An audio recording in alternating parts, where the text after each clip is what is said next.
After leuko and erythroplakia, we have palatal lesion of reverse smokers. So what happened in this is the palatal lesion of reverse smokers is unique to individuals who place the lit end of the cigarette inside the mouth and then smoke. So that's why this is known as reverse smoking. Yeah. So they place the lit end of the cigarette inside the mouth and then smoke. What happens is because of that lit end, it causes minute every time when the lit end touches or they smoke, the heat creates minor effects, and every time they smoke, the effect increase, and then this stimulus is slowly and progressively causing a lesion towards the palate side. So these all are because of the reverse smoking. The lit end is being smoked. The resulting palatal lesion may appear clinically as red, white, melanotic patch, or papule. Up to 84% of palatal lesions have been demonstrated to harbor dysplasia, and this is very odd, strange way of smoking, where out of 100, 84% will develop dysplasia upon histological, pathological analysis, biopsy, scraping, and this dysplasia has higher chances of developing a malignancy. That's why this lesion, due to the reverse smoking, the reverse smoker is studied under pre-malignant lesions. Next one is a condition, oral Lesion planus, a condition, pre-malignant condition. It is a chronic mucocutaneous disease, that can affect the skin or mucosa. The cause is suggested to be an immunologically induced degeneration of basal cell layer of the mucosa. As the mucosa is also present in our oral cavity, that's why oral Lesion planus can be there, a mucocutaneous disease. It usually is in the middle-aged adults. Buccal mucosa, gingiva, and lateral tongue is most commonly involved sites. The two main types are reticular oral Lesion planus and erosive. But other types are papular, plaque-like, atrophic, and bullous. So we have reticular and erosive as the main types of oral Lesion planus, which is a mucocutaneous chronic disease where immunologically induced degeneration occurs of the basal cell layer of mucosa, commonly involving middle-aged adults and present at buccal mucosa, gingiva, and lateral tongue.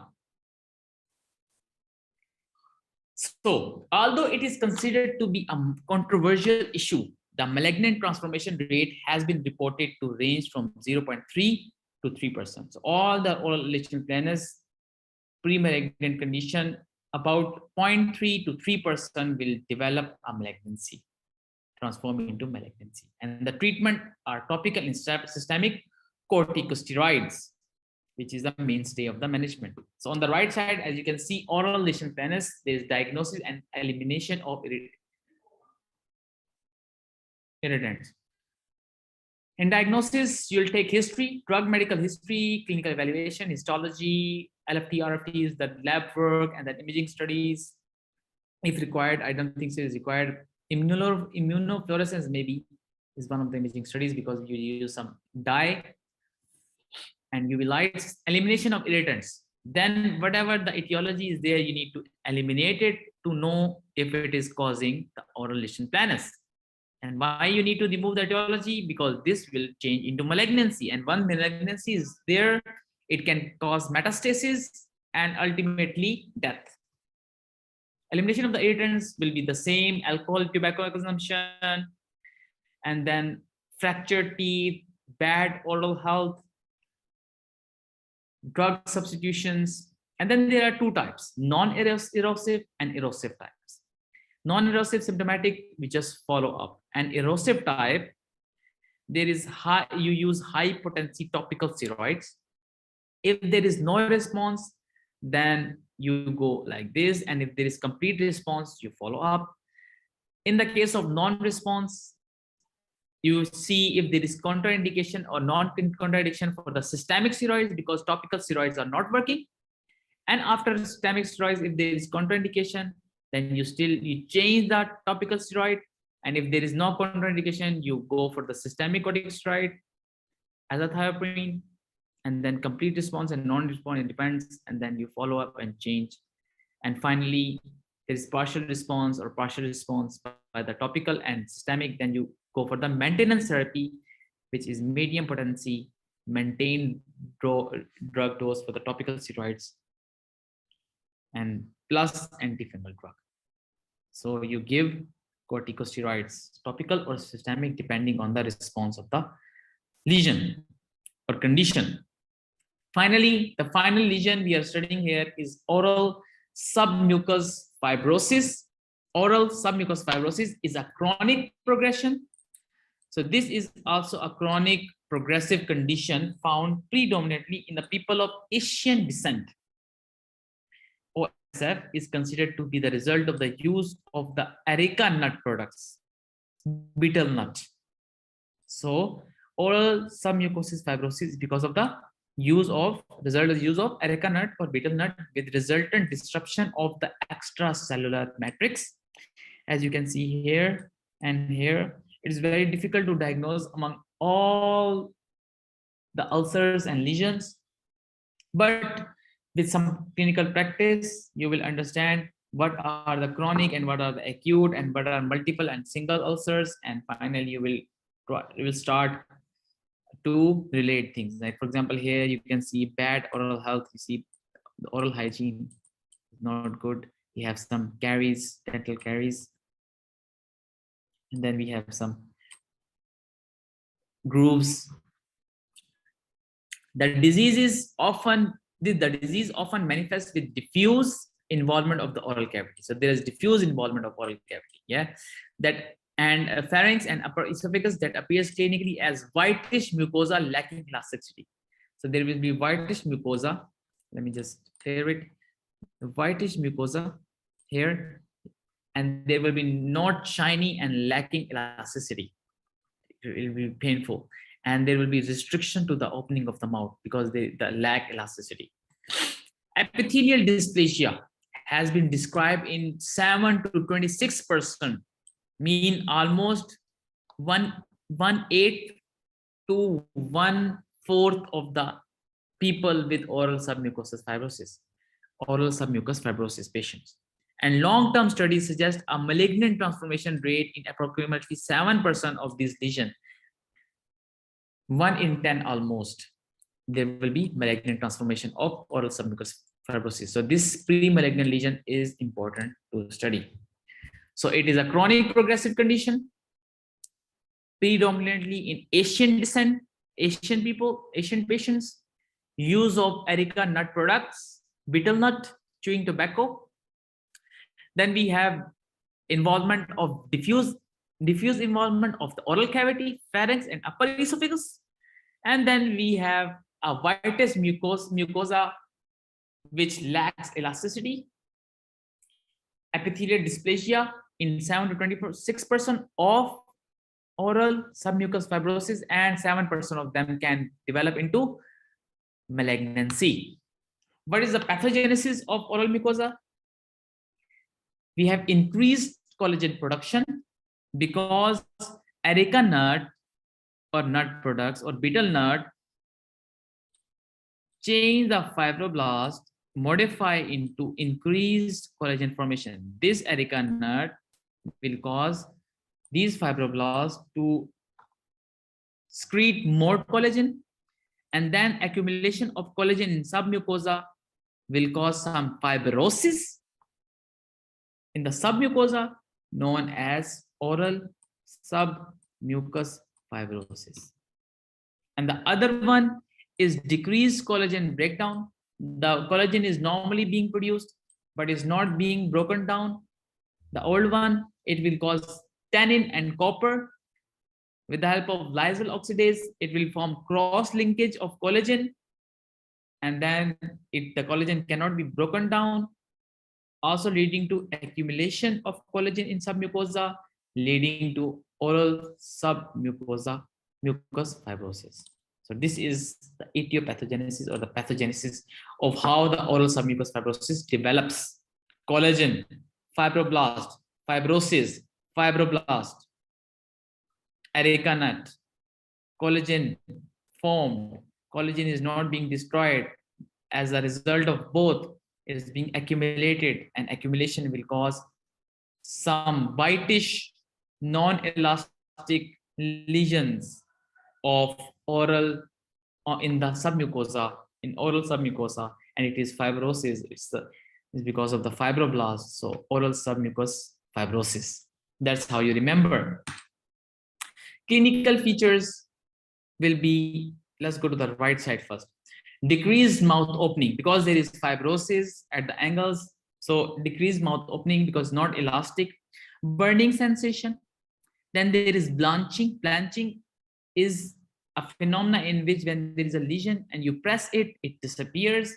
When you unpress it, you remove the pressure, it appears again, blanching. Fibrous bands will be there.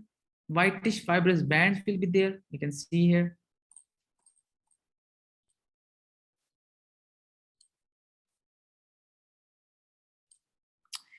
And then you see hockey stick shaped uvula. Uvula is hockey stick shaped. Fibrous bands, decreased tongue protrusion movement, decreased tongue movement and protrusion, especially protrusion of tongue. Tongue appears depapillated. Papilla, lingual papilla, depapillated removal or less. Difficulty in brushing. You cannot open the mouth, difficulty in brushing, and there will be ulceration. The most common initial symptoms are burning sensation of oral mucosa, aggravated by spicy food, followed by either hypersalivation or dryness of mouth.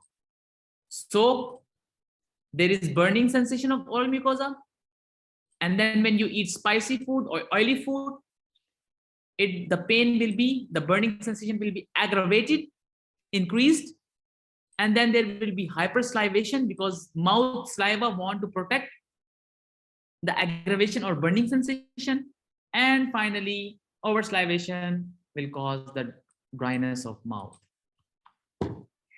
When the tongue is affected, it is devoid of papilla.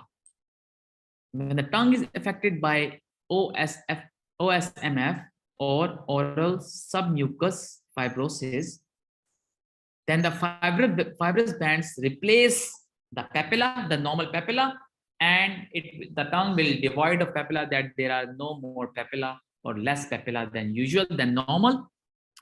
And its mobility will also be affected, especially the protrusion. The mobility of tongue will be affected because of the fibrosis. Fibrosis, keeps everything rigid, and it's will not let tongue to move, especially the protrusion is impaired. The opening of the mouth is restricted. The opening of the mouth is restricted because of the fibrous bands. In severe oral submucous fibrosis, severe form, the patient cannot protrude the tongue beyond the incisional edges, beyond the teeth incisors. You cannot extend or protrude the tongue beyond the teeth, cannot take it out in severe oral submucous fibrosis, and there is progressive closure of the oral opening. So after 1 week, the patient still open the mouth, but has less opening than before, and then progressing to one day that he cannot open the mouth because of tough fibrous tissues or fibrous layers, fibrous bands. Oral submucous fibrosis must be diagnosed only if palpable fibrous bands are present. Palpable, we can palpate it, then this can be diagnosed. The signs are initially blanching marble-like appearance. You blanch it. These are the signs found by the doctor. Initially, there will be blanching, marble-like appearance of the after blanching, and then white bands, and advanced there will be mucosa becomes tough and leathery and non-elastic and non-shiny with numerous vertical fibrous bands. Numerous vertical fibrous bands will be there.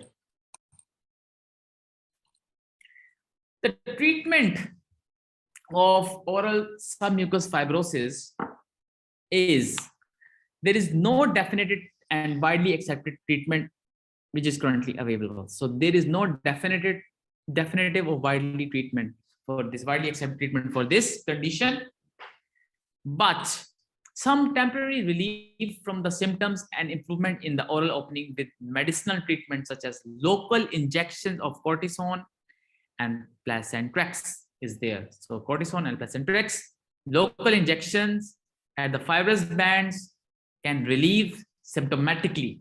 Symptomatic and temporary relief will be there. It is essential to follow up with the patients regularly to see if the condition is getting better or worsen. And patients' education to discontinue the use of areca nut, because the main cause of this was areca nut, right? You see areca nut, fibroblast, they modify the fibroblast to increase the collagen formation. So areca nut was one of the factors, important factor. So patient education to discontinue the use of betel nut, areca nut, and tobacco, chewing tobacco in any form, or even smoking tobacco. And then people, and then the patients, some of them do reverse smoking. Come on, you gotta be kidding me. And then we have a mnemonic SCOME, S, stoppage of habit, either areca nut, use of areca nut or tobacco in any form, and strict check on the child in the case of pediatric patient. Counseling of the child regarding ill effects of areca nut. This is, I think, for the pediatric patients. C, O is for oral physiotherapy in aid in gradual increasing opening of the mouth. Because of the fibrous band, the patient cannot open the mouth. There is restricted movement or opening of the mouth and restriction in the movement of mobility of the tongue, especially protrusion.